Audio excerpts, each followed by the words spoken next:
We are pausing today to remember what happened in this country some 50 years ago with the assassination of John F. Kennedy. A good day to have Ira Stoll on because he's written a very interesting book, a provocative book called JFK Conservative. I mean, when you think of John Fitzgerald Kennedy, the next word that comes to mind is Democrat. But even though he was a Democrat, Ira Stoll makes the case he was a fairly conservative Democrat.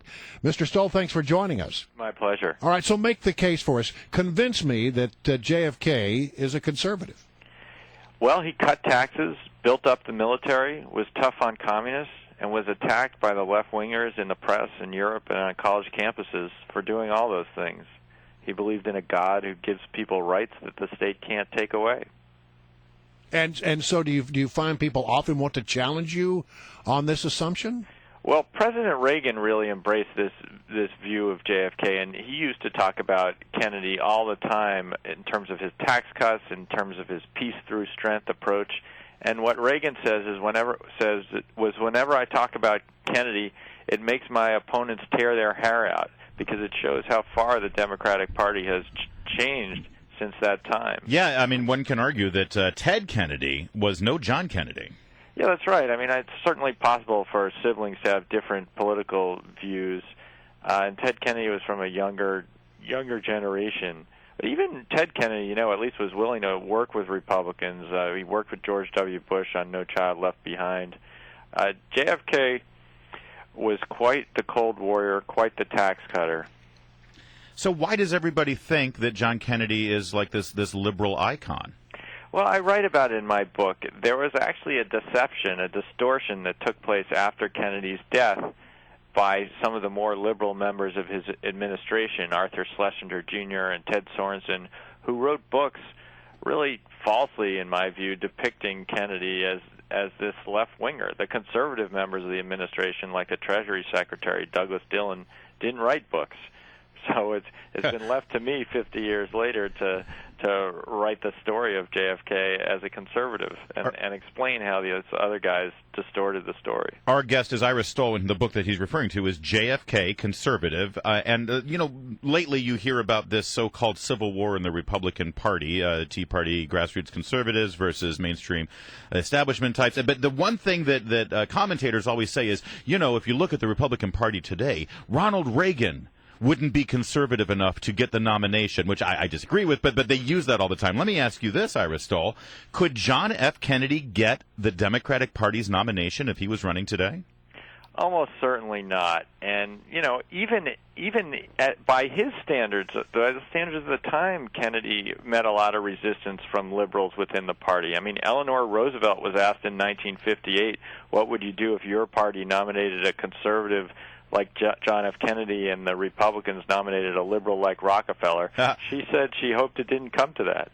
So you make the suggestion that in his day, John F. Kennedy irritated liberals. They didn't think he was liberal enough. But I think he may have also irritated a lot of conservatives who did not recognize him as a conservative.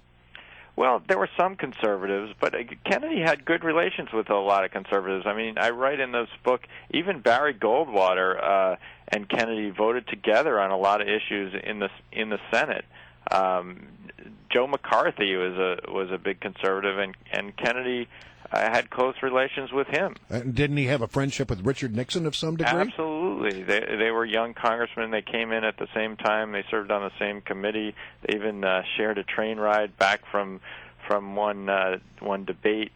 So, I mean, until the 1960 election, Kennedy and Nixon had fairly warm personal relations. And Kennedy actually ran in 1960 to the right of Nixon on the issues of communism in Cuba, on the issues of tax cuts. Right. So doesn't it really come down to the civil rights issue? That was really the one piece of legislation that John F. Kennedy championed, and of course Lyndon Johnson followed through with and finished. But it really was the civil rights issue and states' rights and segregation that sort of became the dividing rod. Forgetting about, we know that Democrats in the South were in favor of segregation at the time. So forgetting about party affiliation, in terms of conservative versus liberal, that really was the issue. Yeah, but even there, I mean, I write about civil rights in this JFK conservative book, and Martin Luther King was criticizing Kennedy's record on civil rights as essentially cautious and defensive.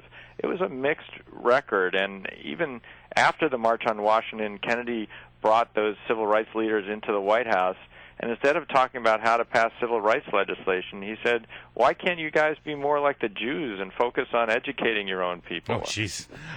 It's all on tape. But, the Nixon White House taping system was in operation during the Kennedy administration, and you can go listen to this stuff or read my book and see the transcripts. It's amazing, amazing stuff. We also point to JFK as the man who started the space race with the Russians. What was his motivation for being interested in the space race? Well, and also, wasn't that a big government spending program? Well, there again, these tapes are so helpful because there's a tape of Kennedy arguing with the NASA budget director who's asking for more money for space exploration, for science. And Kennedy tells him, you know what? Every dime we spend ought to be focused on beating the Russians to the moon because, frankly, I'm not that interested in space. Wow. Wow. I mean, it was a Cold War program which Kennedy justified really only in terms of the advantage in the global competition against the Soviet Union, which he described as a ruthless, godless tyranny. As you researched this book and as you wrote this book, what was the one thing that surprised you most? I had a general idea that Kennedy was an anti-communist and a tax cutter, but I hadn't realized how conservative he was on some other issues. Right. He was for the death penalty. He appointed a Supreme Court justice who wrote the dissent in the Roe v. Wade abortion case. He campaigned against corrupt labor unions. He worried about the way welfare destroyed families. It's really it's the whole spectrum of conservative issues. Quick follow-up on that, and we're almost out of time, but we know in his personal life he had a lot of picadillos, and he wasn't certainly following a devout Catholic regimen there, but how did his Catholicism inform his public profile? Well, it was really, he gave a speech where he described the Cold War. He said, "I believe religion itself is at the root of the struggle in terms of good versus evil, right versus wrong." So really this battle between freedom under God versus ruthless, godless tyranny was how Kennedy viewed the Cold War. Wow. Well, Ira Stoll, fascinating way to look at JFK in retrospect. We really appreciate you joining us today. My pleasure.